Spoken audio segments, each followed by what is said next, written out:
lagi di mana dong, Ma? Ya cari jualan tempat lain dong, Ma. Nggak di tempat lain apa? Bukan cari kerja, bangun sana. Papa juga udah berusaha, Ma. Cari kerjaan sana sini, emang belum dapet aja. Ya pokoknya harus cari ya, sampai dapat ya. Mama nggak mau tahu. Mama jahat kenapa? Mama itu selalu marahin Papa. Marahin Papa gimana sih, Putri? Kamu tuh masih kecil, kamu belum mengerti. Kita pulang yuk. Udah, aku nggak mau pulang sama Mama.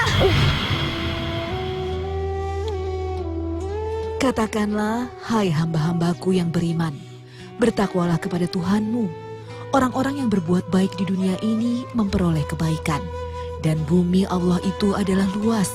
Sesungguhnya hanya orang-orang yang bersabarlah yang dicukupkan pahala mereka tanpa batas.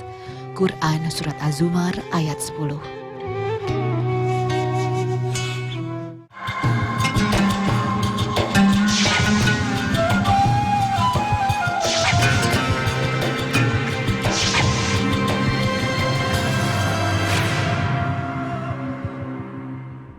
Assalamualaikum warahmatullahi wabarakatuh. Selamat pagi pemirsa Tawakal yang dirahmati Allah Subhanahu wa Ta'ala. Kembali saya Mario Wirix dan rekan saya Angel Elga menjumpai Anda pada program Tawakal pagi hari ini dan mengajak pemirsa semua untuk mengambil hikmah dari kisah yang dialami oleh narasumber kita. Tapi tentu saja kita tidak sendiri. Di studio sudah kehadiran Bapak Ustadz Muhammad Ziyad yang akan memberikan pembelajaran juga dari kisah yang dialami oleh narasumber kita. Mari kita sapa dulu. Assalamualaikum Pak Ustadz. Waalaikumsalam warahmatullahi wabarakatuh. Bagaimana kabarnya hari ini? Alhamdulillah sehat Mas Mario. Alhamdulillah. Dan pemirsa, pada pagi hari ini juga seperti biasa saya Angel Elga menemani pemirsa di rumah. Dan seperti biasa juga kita kedatangan narasumber yang tentunya namanya kami samarkan menjadi Mbak Lisa. Langsung saja saya sapa Mbak Lisanya. Assalamualaikum Mbak Lisa. Waalaikumsalam, Mbak. Ya Mbak Lisa, silakan diceritakan dan berbagi cerita dengan pemirsa di rumah. Dan juga Mbak Lisa boleh nanti bertanya kepada Pak Ustadz. Silakan Mbak Lisa. Saya datang ke sini ingin meminta maaf sama suami saya, Mbak. Karena saya sudah menjadi istri yang tidak baik. Ya, Mbak Lisa mohon maaf, memangnya apa yang Mbak Lisa sudah lakukan sehingga Mbak Lisa merasa Mbak Lisa ingin meminta maaf dengan suami? Bisa diceritakan Mbak Lisa? Hidup saya tuh semenjak menikah sama suami saya sangat bahagia. Saya dikaruniai seorang anak. Dan kita membuka usaha dan usaha itu sangat maju. Dan tiba-tiba usaha kita gagal dan bangkrut, Mbak. Apa sih, Ma? Apa lagi, Ma? Aku tuh nggak bisa habis pikir sama kamu, tau gak sih? Kita tinggal di rumah kayak gini. Rumah jelek, miskin kayak gini. Kita tuh biasa hidup mewah, tau gak sih? Shh, Ma, berisik, Ma. Gak enak dengar sama Putri, Ma. Orang banyak tetangga lagi, Ma. Bodoh amat, emang aku peduli apa sama tetangga? Pokoknya aku nggak mau tahu ya, Pak ya. Aku pengen hidup kayak dulu lagi, oke? Ma, sabar, Ma. Ini rumah cuma sementara, Ma. Sementara sampai kapan? Mau main istighfar, Ma. Nggak ada istighfar. Udah sana, Pak. Papa janji, Ma. Papa kan kecil-kecil keras, Ma. Ngerti nggak sih jadi orang? Kamu aku sebenarnya. Saya maunya apa? Ada sana. Ma! Lisa tadi mencerita tentang akhirnya usahanya gagal ya. Nah, setelah usahanya gagal itu apa yang terjadi, Mbak Lisa? Pada saat itu saya tidak sengaja ketemu sama mantan pacar saya waktu SMA. Dan saya berbuat untuk pacaran sama mantan pacar saya lagi. Karena pada saat itu usaha suami saya itu sudah tidak berjalan lagi. Ya, tadi mohon maaf, tadi Mbak Lisa mengatakan bahwa Mbak Lisa juga sudah tidak mendengarkan suami dan mulai melawan suami begitu ya, karena usahanya memang sudah tidak sebaik awal gitu ya Mbak ya. Nah, pertanyaan saya Pak Ustadz, ini bagaimana secara pandangan Islam seorang istri karena suaminya mungkin lagi ada masalah ekonomi segala macam, nah si istri ini tidak mendengarkan dan tidak mau mengikuti nasihat seorang suami gitu Pak Ustadz. Para pemirsa yang dirahmati Allah SWT, Bismillahirrahmanirrahim. Dari kisah yang disampaikan oleh Mbak Lisa bahwa seorang istri tidak menurut apa hukumnya seorang istri yang tidak taat atau tidak menuruti apa yang diperintahkan oleh suami, tentu dalam pandangan agama adalah berdosa. Iya. Karena itulah kalau kita bisa melihat betapa kedudukan suami dan istri dan kedudukan suami di hadapan istri itu sangat tinggi sekali. Jika orang tua melahirkan, maka tidak ada perintah itu, tidaklah anak sampai diperintahkan kalau diizinkan oleh Allah, saya perintahkan anak bersujud kepada orang tuanya, tidak ada. Padahal betapa kalau kita pahami besarnya sumbangan peran yang diberikan oleh orang tua pada anak.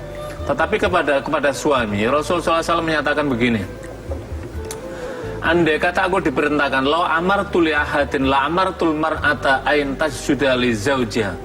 Andai kata aku diizinkan oleh Allah memerintahkan seseorang untuk bersujud, kata Rasulullah SAW, maka niscaya akan aku perintahkan seorang istri bersujud kepada suaminya. Tapi tidak dibolehkan, karena yang dibolehkan bersujud hanya pada Allah Subhanahu Wa Taala. Itu adalah ilustrasi yang ditunjukkan oleh Nabi betapa seorang suami itu memiliki kedudukan yang sangat tinggi di hadapan istrinya. Mengapa? Ya bagaimana mungkin, ini kan seorang laki-laki yang dulunya adalah idamannya, idolanya orang tuanya, ibunya, tapi kemudian akhirnya menikah. Karena itulah agama memerintahkan seorang istri harus taat kepada suami. Kapan ketaatan seorang istri pada suami? Sepanjang perintah suami tidak bertentangan dengan perintah Allah dan Rasulnya, maka wajib ditaatinya.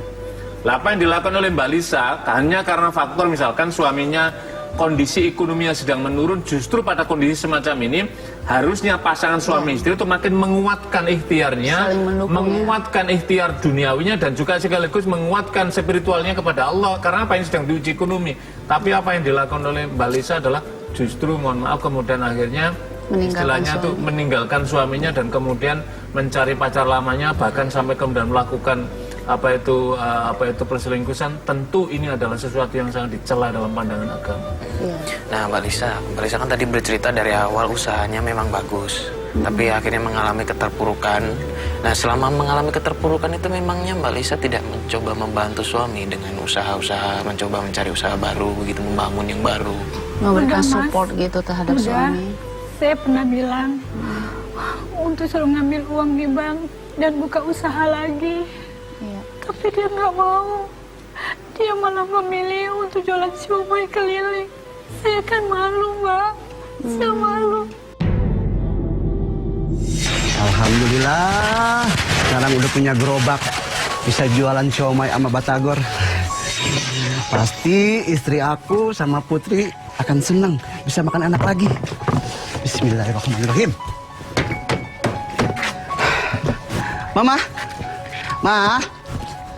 Ma, Papa pergi dulu ya. Mama. Apaan sih, Pak? Nggak tahu apa kalau lagi tidur, berisik banget. Papa mau dagang dulu, Ma. Ya udah, sana dagang aja.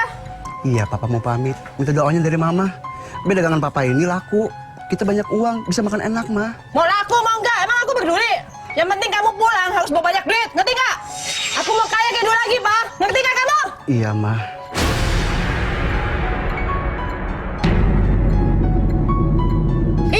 Iya mulu. Nggak ngerti-ngerti dibilangin.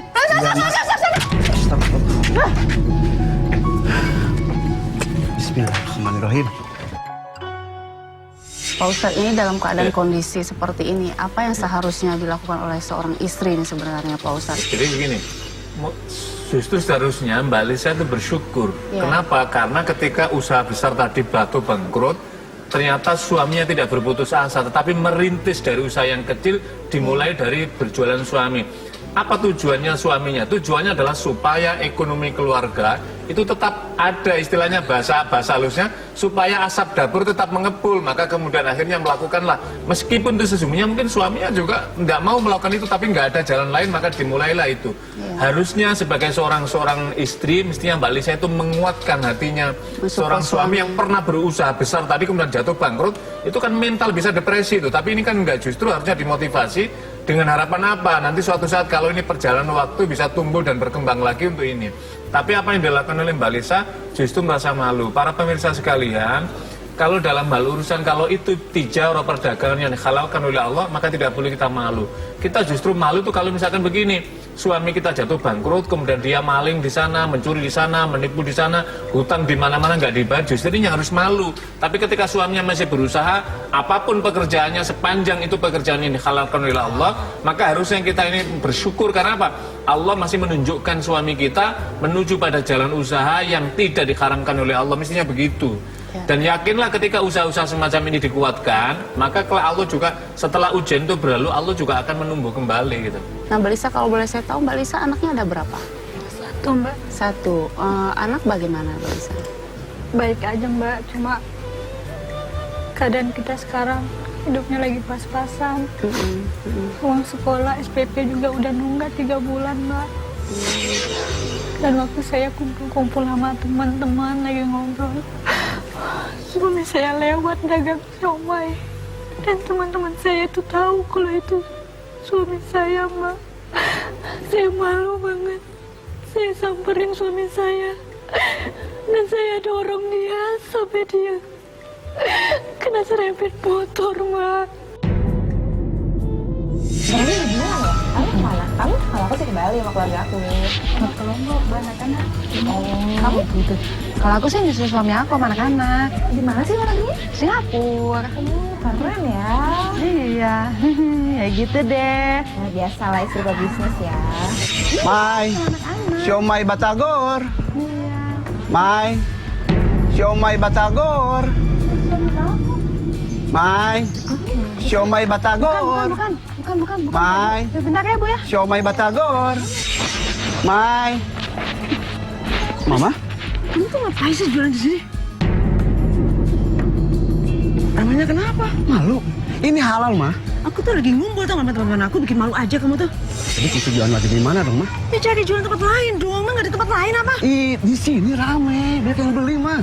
Makanya aku nggak mau tahu, pokoknya kamu cari tempat lain, oke? Ya Allah.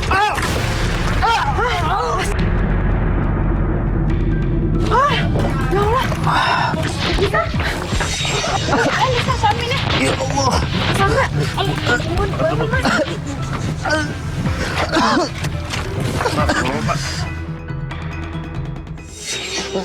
Mas. Lalu bagaimana dengan kehidupan Mbak Lisa selanjutnya? Apakah Mbak Lisa nggak takut nih bahwa nanti dengan perlakuan Mbak Lisa terhadap suami, bahwa Mbak Lisa akan juga diperlakukan seperti itu sama anaknya Mbak Lisa? Mbak Lisa berpikir seperti itu nggak? Iya Mbak, saya berpikir seperti itu. Makanya saya ingin meminta maaf sama suami saya Mbak.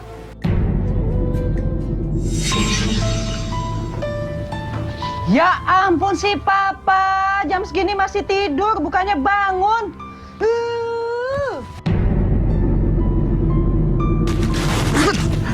Bangun!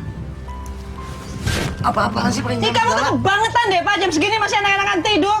Bukannya cari kerja, bangun sana.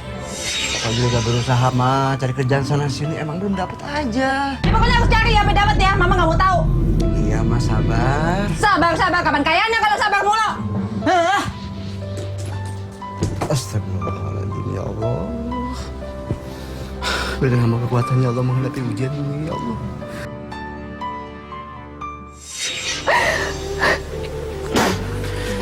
Ini Mbak Lisa, maaf nih, saya nanya. Emangnya sudah berapa lama Mbak Lisa menjalin hubungan dengan Mantan pacar Mbak Lisa itu? Setengah tahun Mas. Setengah Setengah tahun. Lalu setelah suami mengetahui hubungan Mbak Lisa dengan mantan pacar, bagaimana reaksi suami? Marah Mbak, marah banget. Suami saya suruh saya untuk tinggalin lagi itu. Tapi saya malah memilih tinggal sama pacar saya itu Mbak. Dan saya tinggal bersama anak saya juga. Saya ajak anak saya Mbak. Tinggal sama orang itu? Jadi Mbak Lisa sekarang tinggal bersama dengan pacar Mbak yang sekarang ini bersama dengan anak gitu. Terus kabar suami bagaimana? Ada Mbak, baik-baik aja, cuma dia sudah tidak mau lagi untuk ketemu saya karena pacar saya itu sudah ada perempuan lain Mbak. Mungkin ini karma buat saya. Jadi begitu Mbak Lisa sudah tinggal dengan pacarnya, akhirnya Mbak Lisa juga dihianati oleh pacarnya gitu ya. Padahal dia berjanji ingin menikahin saya, Mbak. Setelah saya menceraikan suami saya. Tapi semuanya sia-sia. Malah Mbak Lisa dikhianati, dikecewain ya oleh pacarnya ini ya. Sekarang nih statusnya Mbak Lisa belum bercerai juga dengan suami berarti ya? Belum, Mbak, lagi jalan di proses persidangan. Nih Pak Ustadz, ini bisa nggak sih, walaupun kita tahu